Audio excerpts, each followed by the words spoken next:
everybody.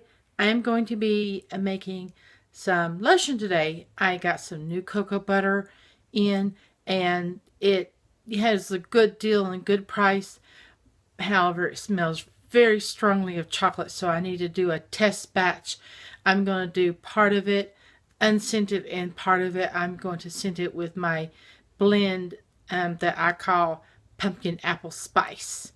Anyway, my sister wants some pumpkin apple spice, and so I got 3 already, but I need to make some so I can replace what she wants. And, you know, she'll be really pleased. She likes my lotion. It's a very thick lotion. I'm back. Now, I'm going to weigh out. I pre-measure some of my stuff, like half of the aloe, so I need to, utilize these little containers right here to hold stuff, and that's my way of recycling. So I need to finish measuring out my aloe juice, because I don't use distilled water. I use aloe juice in my lotion.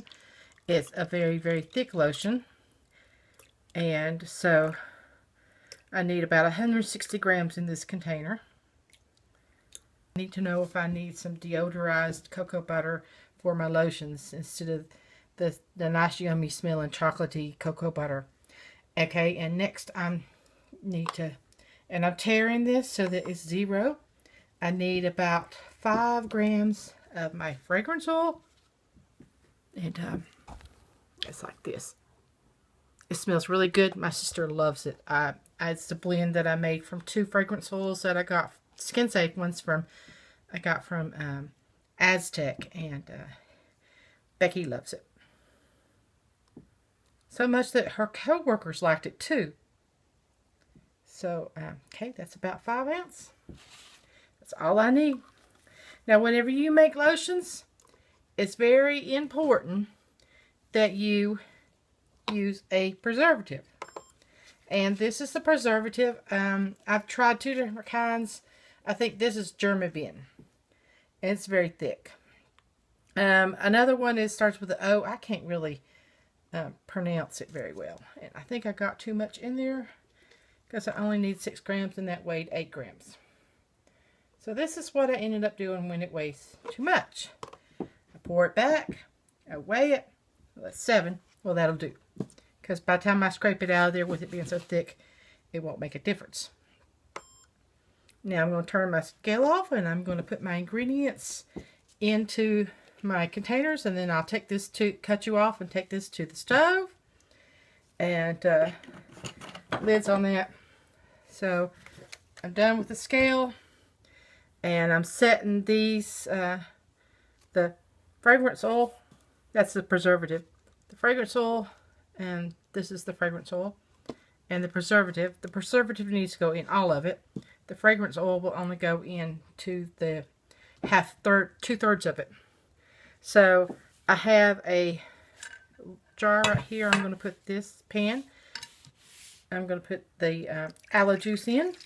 I have to bring it up to 180 degrees pretty much, and hold it there for 20 minutes to ensure that it's sterilized. And those will be washed. And here we go. Now, I believe this here is my stearic acid. Not citric acid, but stearic acid.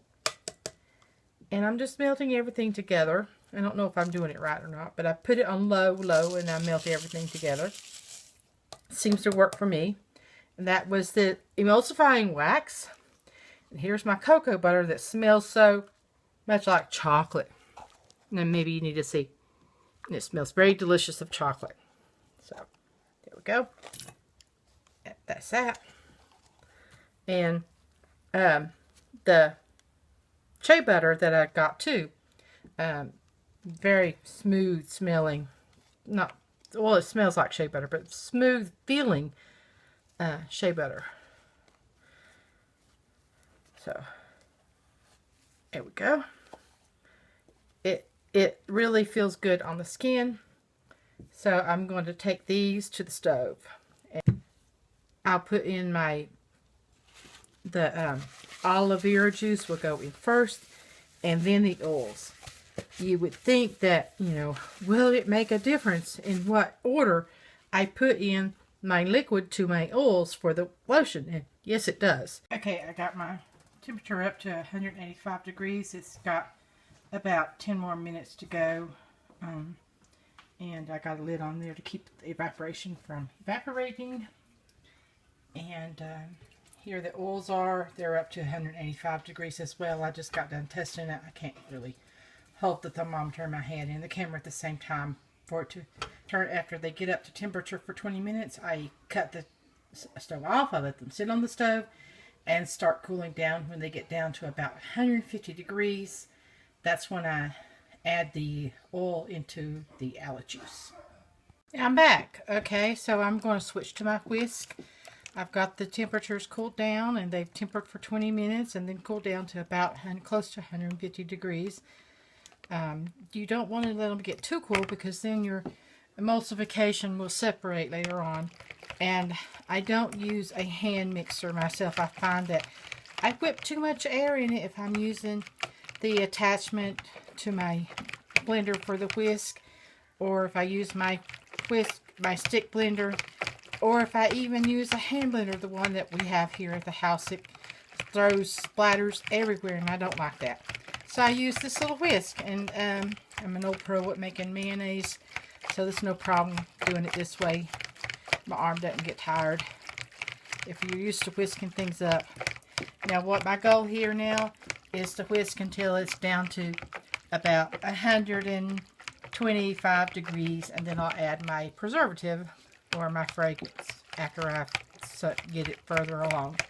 So my preservative will go in first today because remember I want part of this to be unscented. So my preservative will go in after it reaches 125 to 120 degrees really.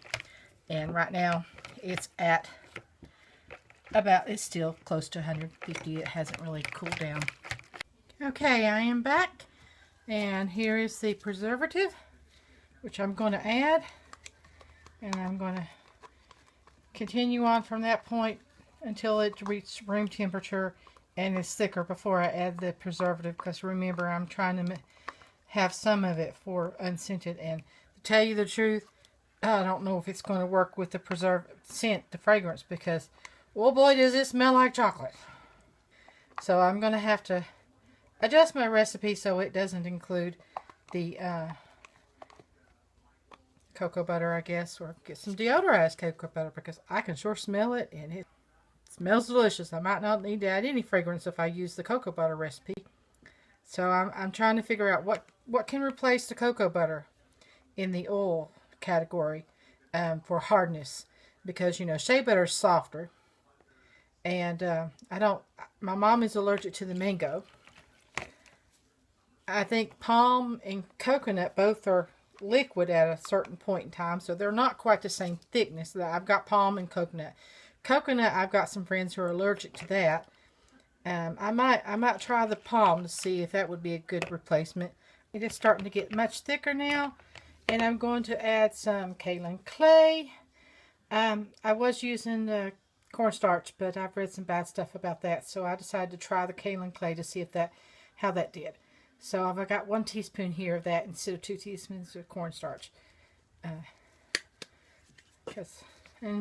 the supplier that I got the cocoa butter and the shea butter from also had the kaolin clay, and I got 2 pounds of it. I use it in my soaps, so we'll see how long that lasts. Here I'm making lotion, and it's a thick lotion, and I like it to be super thick. Now what I'm going to do next is I'm going to use this thing here now, since it's gotten thicker, and I'm going to take a jar and I'm going to measure out about 4 ounces. Okay, there we go. Okay, now that I got my scale tared out, I'm going to add in just enough for 40 ounces. This makes 3 4-ounce jars, this recipe that I use. So, and when I stir with the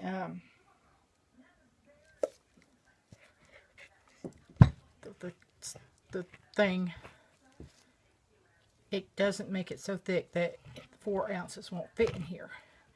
because this is a 4-ounce jar for volume. And sometimes by weight, it'll hold 4 ounces if you don't have too much air bubbles in it. Because this is a 4-ounce jar for volume. And I'm going to finish filling this jar that smells like cocoa butter chocolate. Almost there. One more. There we go.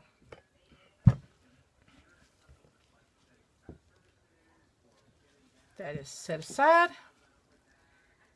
And now to add my fragrance oil. Push this back. To add my fragrance oil. But here we go. Got that taken care of and added. It's pumpkin apple spice. I don't know if I'm going to let my mom smell it to see if she thinks she still smells the chocolate or not.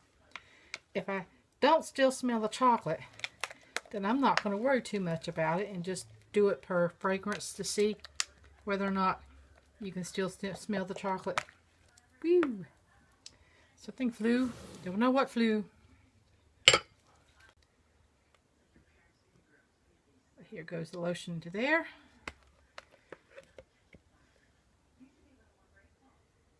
You know, I'm looking for about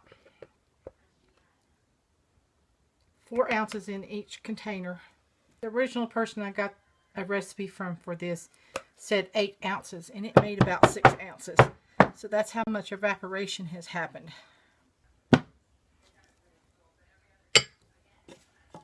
My last one. There might be a fraction left over for me to use elsewhere.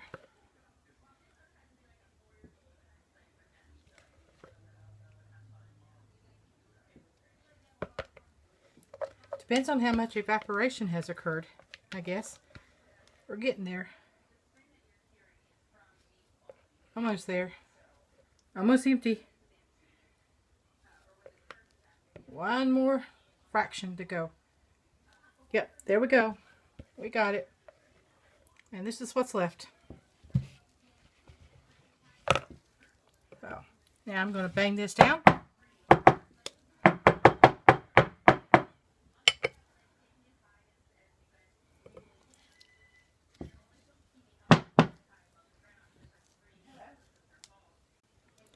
Okay, now there you have it. I have made lotion. I will try to get some pictures of my lotion jars. I don't have them for sale yet because frankly I don't know how to melt glass. But if I learn how to melt glass, then it might become available. If I can melt glass, I would be glad to sell these. Bye now.